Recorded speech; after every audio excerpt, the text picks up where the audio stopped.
is Professor Molat. Welcome to week 1 of English Comp, section 015. You'll see here that we are on our course homepage. Here is where you will log in, at least for the first couple of weeks. I will probably change the course homepage over to the course modules, so it will be easier for you to navigate through the material each week. But for this first week at least, and maybe for the second week, I'm leaving it on this homepage where it says Meet Your Instructor. Here you have all of my contact information as well as my availability to meet virtually. I have left Monday through Thursday from 11 a.m. to 12 p.m. open to meet with students either on campus. If you happen to be a Clermont student and you're on campus, we can meet in person, or anybody who is an online student only, I have availability to meet via Zoom. My phone, this is my personal phone number. I do not have an office that I go to on the Clermont campus because I am a part-time instructor. So this phone number, I really want you to reserve it for texting only, and really only if it's an emergency. If you absolutely have to get in touch with me. Otherwise, the best way is to contact me through email, and that is MalotVJ, MALOTT, 1L, 2 T's, VJ, at ucmail.uc.edu. If you spell my last name incorrectly in the email address, it's going to bounce and it will never get to me. So please make sure that you take the time to double check 1L, 2 T's. So here we have the course welcome, just so that you know you're in English 1001 or English Comp 1. And this is a completely online course. Here we have a getting started section. I'm asking you to look at the syllabus, which we will take a very brief look at in a moment. And then after looking at the course syllabus, please make sure that you go through the course orientation module before you do any other work in the course. This is very important. It's information that gets you familiar with how the course is laid out and the best way to work through the materials that I present to you each week. You should also review the student resources link for UC Clermont, since this course is offered through UC Clermont, but there are also resources available for those of you who are students enrolled at another campus. That link is an embedded link for every course, and it includes important information and policies for student. Lastly, if you are accessing this course from a mobile device, which isn't really recommended, but it's great in a pinch, please make sure that you take a look at either the Canvas Student iOS guide or the Canvas Student Android guide. Canvas Student is a very handy app that can help you keep track of assignments, due dates, and grades that you can install on your mobile device, whether it's a phone or an iPad or other kind of tablet. It's very handy, so I highly recommend installing those. So let's take a look at the syllabus. As you might know, syllabi tend to be very lengthy because instructors are required to have what's called boilerplate language. It's information that the university deems absolutely necessary to include, and they can be very long and complicated and boring to read. I'm not going to take a whole lot of time to go through everything that's on the syllabus, but I will hit the highlights. Again, you have a repeat of my contact information and my availability. Communication expectations, please make sure that you're using your UC email.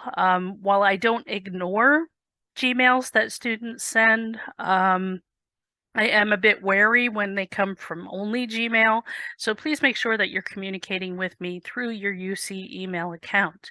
I check email frequently during the weekdays, several times during the day, and I try my best to reply within 24 hours, Monday through Sunday, and then within 72 hours on the weekends, which includes Friday Saturday, and Sunday because, like you, I also have a life. Again, if you're experiencing some kind of an emergency, the best way to get a hold of me quickly is that phone number up above by texting me. Don't call me, just text. Some of you are CCP students, College Credit Plus students, so here is some information on communication for those of you who might be 18 or under. The university treats you, since you're enrolled in a college course, as an adult, which means that you have a right to privacy under federal FERPA law. This means that I cannot communicate with your parent or guardian about your class performance unless you fill out a formal waiver. There's information here on how you can fill out a formal FERPA release and file that through the university. I also have an inclusion statement. If you go by a different name than what appears on the roster, please send me an email and let me know. I'm happy to use whatever name and whatever pronouns you prefer to go by. So please just give me a heads up if you want me to be aware. Again, a repeat of the university policies and student resources. There is a link that you can go to. It opens up a module on Canvas and you can read all about the various policies, including academic integrity, accessibility, and the various student support resources that we have available for you. Accommodations and accessibility. I will talk a little bit about this because I think it's important. I will, of course, honor all accommodations that are documented and processed through the Accessibility Resources Department. However, if you do not have formal documentation, I know it can be a lengthy process sometimes, especially if you didn't have accommodations or an IEP before coming and taking a college course. Please let me know if you suspect that you have some kind of challenge that could be a barrier to your success. I'm happy to work with you, even if you don't have a formal accommodation that's filed with the university. Also, if you're struggling with accessibility for any of the content in the course, please let me know. I am working really hard to make sure that my content is accessible. However, I realize that not all PDF copies of articles that I provide or PowerPoint presentations are fully accessible. That's something I'm working on fixing, and that just means it takes a lot of time for me to go back and recreate those files to make sure that they're accessible for all of my students. So if you run across something that is not up to accessibility standards, please let me know and I will try to fix it as soon as I can. So, course overview. It's just important to keep in mind that English 1001 is not a beginner course. You really need to have some kind of familiarity with reading and writing, and that you are ready for the college level. Some students come in, they think they're ready, and then realize after a few weeks that they're in over their head.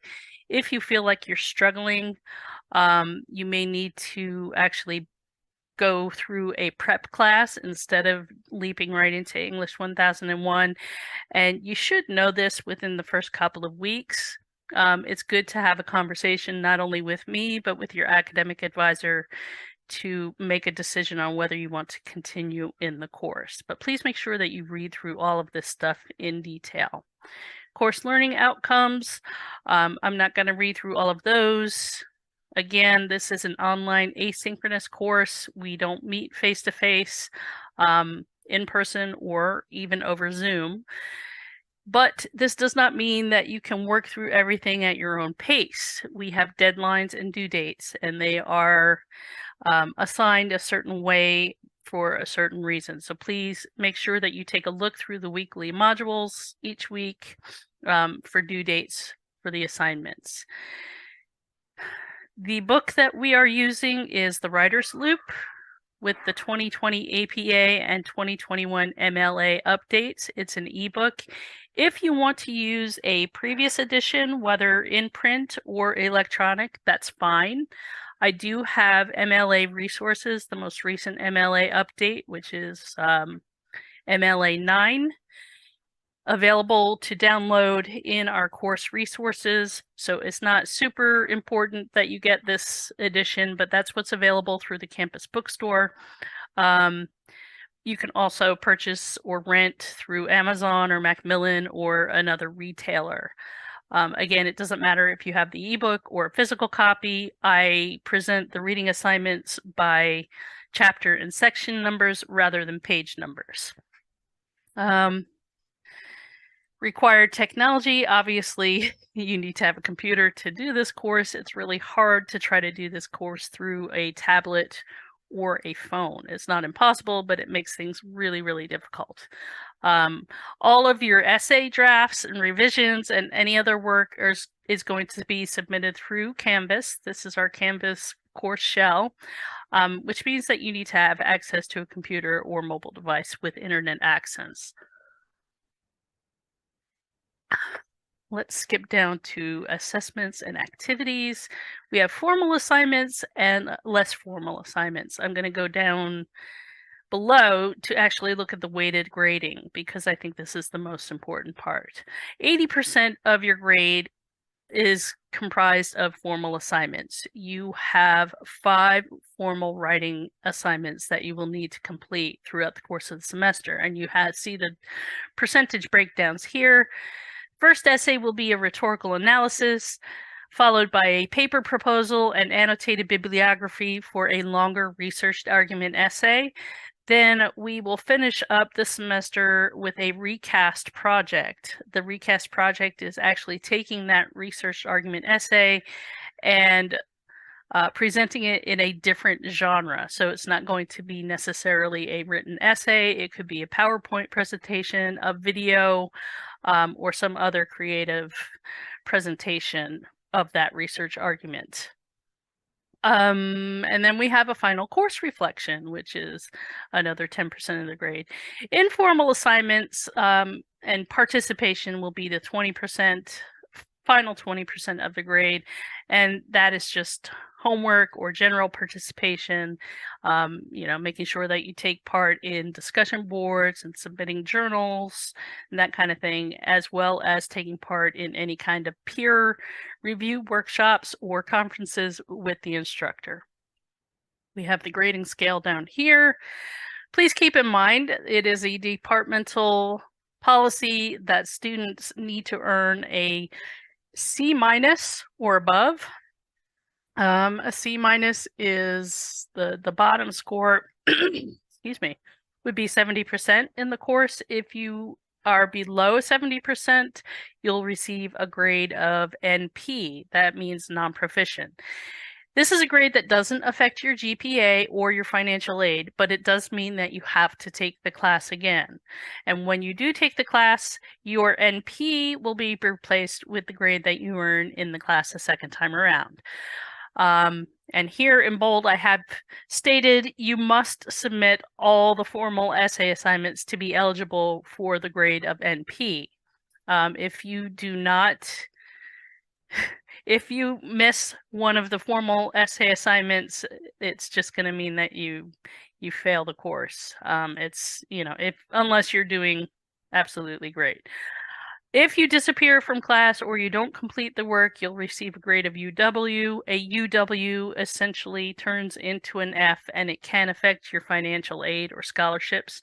Again, a failure to submit any of the formal essay assignments for this course will result in a UW, an unofficial withdrawal. So it's super important that you do the work and try not to coast along. Late work, I do accept late work, even though my due dates are firm. There are some exceptions to that. It is your responsibility to reach out to me to ask for an extension, and I provide a sample extension email here below. The only times that I will not accept late work is if it's a peer response activity. That just means that you need to make sure that your classmate that you are reviewing doesn't have to wait for you to be able to complete their own assignments. Lastly, if it's past the last day of the semester, I am not going to accept late work. So I'm not going to accept any work past Friday, April 21st for earlier assignments. There might be a due date past that date for one of the last assignments, but anything prior to that, I will not accept. In all other cases, I will accept late work. You will see a slight point reduction, half a letter grade if it's between 1 and 6 days late, a full letter grade if it's between 7 and 13 days late, and if it's past 2 weeks late, your maximum score would be 50%. So it's really important that you get your work in on time. And then you can read the rest of the stuff. We have dates and deadlines, and for some reason, the course stream or the assignments for each week, for some reason, are not showing up at the bottom of the syllabus page. I don't know what happened. When I copied all the information over, that part of the course actually disappeared. So let's go to the modules.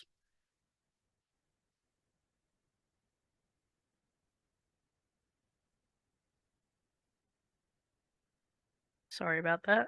There we go.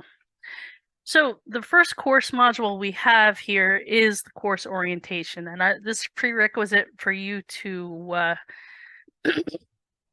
look through all of this material prior to doing any work in the week 1 overview. So we have the course overview, and this is a very important section because it explains how I actually set about organizing the course material. Firstly, we have the weekly course procedure. Our new weeks begin on Monday mornings. Each weekly module is unlocked on Monday morning. So that is the official start of our week. And the end of the week is Sunday. So all assignments are due on Sunday unless it's otherwise indicated in Canvas. Make sure that you submit online through Canvas. And if you are submitting late, again, it's your responsibility to communicate with me in writing. It would be a good habit to check in every Monday to see what's expected of you each week. If you wait until the end of the week, you want to save all your work until the weekend, chances are you may find yourself overwhelmed or may get behind. There might be occasional assignments like discussion boards or journals or quizzes that are due in the middle of the week. So it's always best to check on Monday to see what's expected of you that week. Some of the assignments may ask for certain tasks to be performed throughout the week. So if you wait until the end of the week, you might, it just might harm you in some way. Course organization and navigation.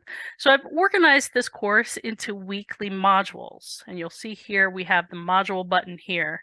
I have found that many students skip over how I have it organized by module and just go right into assignments, which is kind of dangerous because each module actually has the information that you need in order to complete the assignments. So please don't jump just to the assignments for the week. You need to work through the module. You need to know what materials you have to read or watch in order to complete the assignment for the week. If you navigate by assignments, you're going to be missing that important information. Next, I'm going to take you to some course documents.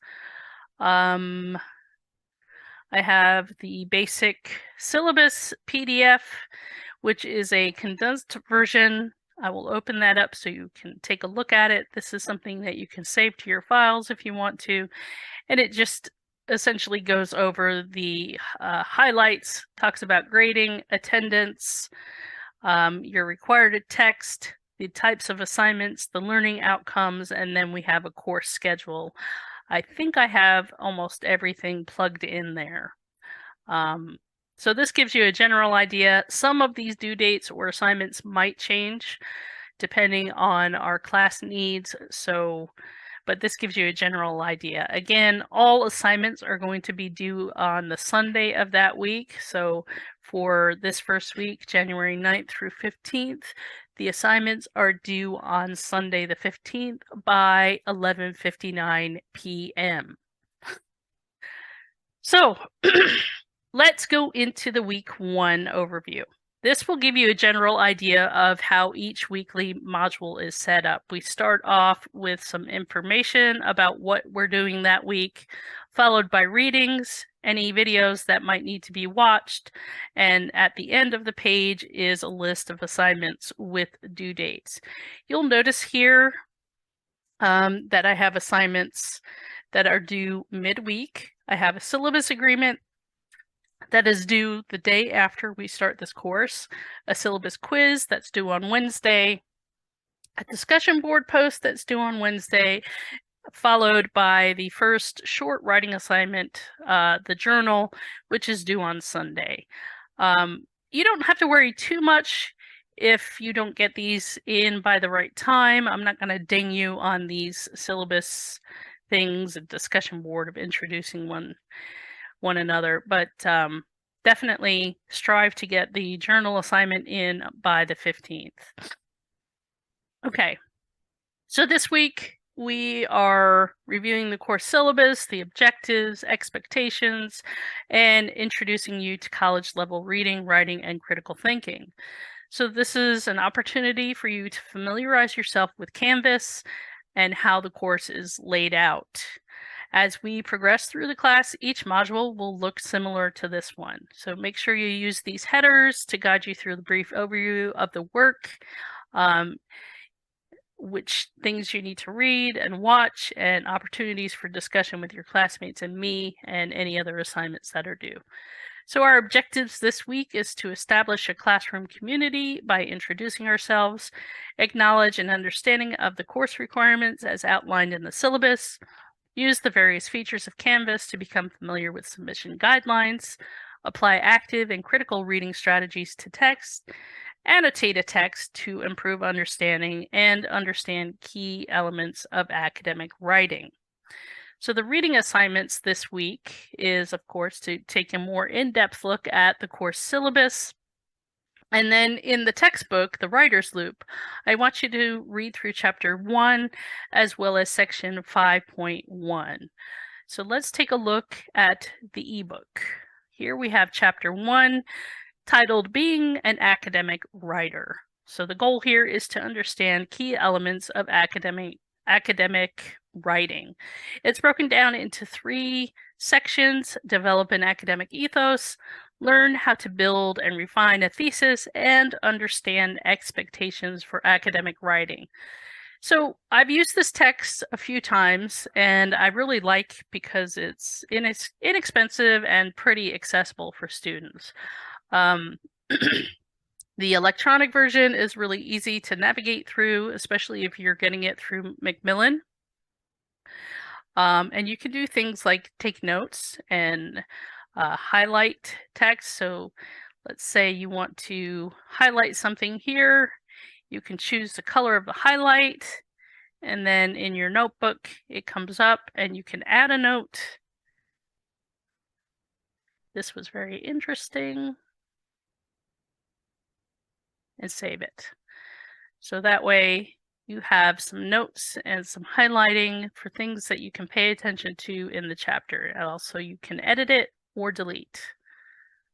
So that's how you annotate the text. It's really very easy. These sections that say reflect, you can pretty much skip over them. This is my version. This is the Achieve version, which has some additional things. I don't think the student version that you have will have these videos embedded. If you do, you can watch the videos. They're kind of goofy, but and then the apply sections you can usually skip over as well.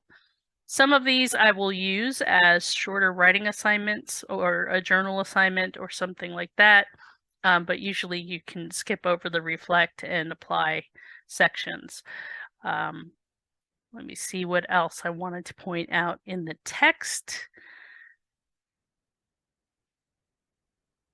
Yeah, so sometimes they will have, I think it's in this section 1.3, sometimes they'll have example student writing where they have a paper that's typed up and laid out with little comments. You can usually skip over these, or you can just read the comments just to see what they're talking about.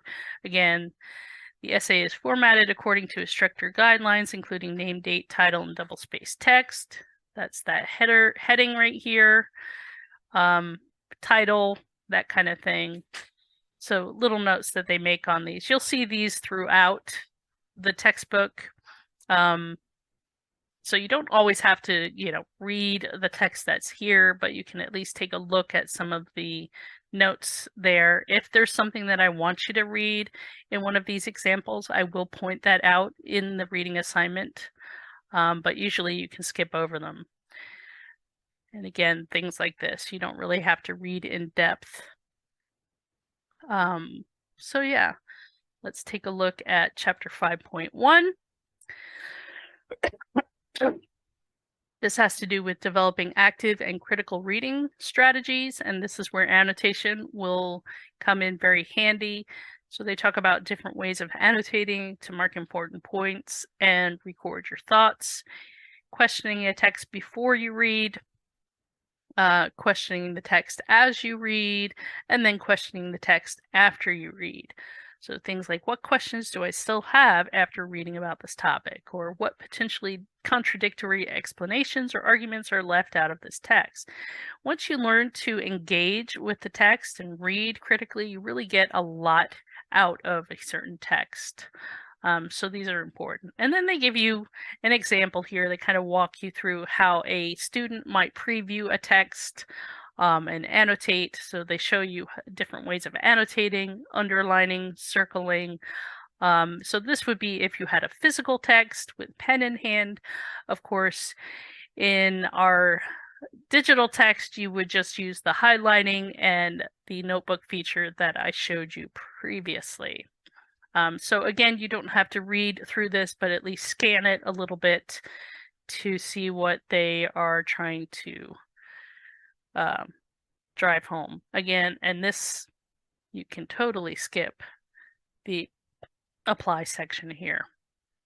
So I think that is it. Again, make sure that your assignments are in at the latest Sunday the 15th by 11:59. These midweek ones, try to get them in because we do have a discussion board post. And actually, let me click on these and show you what they look like. The syllabus agreement is a discussion board. You just have to type your name in to assert that you have read through everything in the syllabus and you agree to what's being proposed in the syllabus. And the syllabus quiz shouldn't take very long. Syllabus quiz, there we go. I might have to fix that link. So if we look at the syllabus quiz, it is 13 questions long. It just essentially asks you everything that you've read in the syllabus. And then lastly, sorry about that, we have the getting to know each other discussion board. It's nice if you can actually respond to your classmates, you feel like you have something in common. Maybe you have the same major, or you have a similar hobby, or anything that that lights you up, anything that brings you joy. We want to hear about it. But it's not required to respond. As long as we know who's who and can build a little sense of community, that's great. And then lastly, we have journal number 1, ourselves. This is a very short 1 to 2 page double-spaced paper, probably no more than 350 words, telling me a little bit about your writing experiences. Make sure that it's in MLA format. And you can see an example of a properly formatted paper in chapter 1.3 of the Writer's Loop. So describe yourself as a writer. What experiences have you had as a writer? Do you enjoy writing? Do you have any interest in creative writing? Do you have any challenges that makes it difficult for you? How do you think I can assist you in becoming a better writer? So make sure that you're not simply providing answers to the questions that are proposed. Instead, I want you to write in complete sentences using paragraphs and really try to make it some kind of a short essay. The goal of the exercise is not only to introduce yourself as a writer, but also it acts as a means for me to evaluate where you are with your writing skills currently. This is worth 10 points. Again, it will be a file upload by Sunday, January 15th, no later than 11:59 p.m. So that is it. If you have any questions, please don't hesitate to contact me. I'm happy to provide any clarifications that you need or any other guidance that you might need. So good luck with this first week. I look forward to reading your submissions. Bye-bye.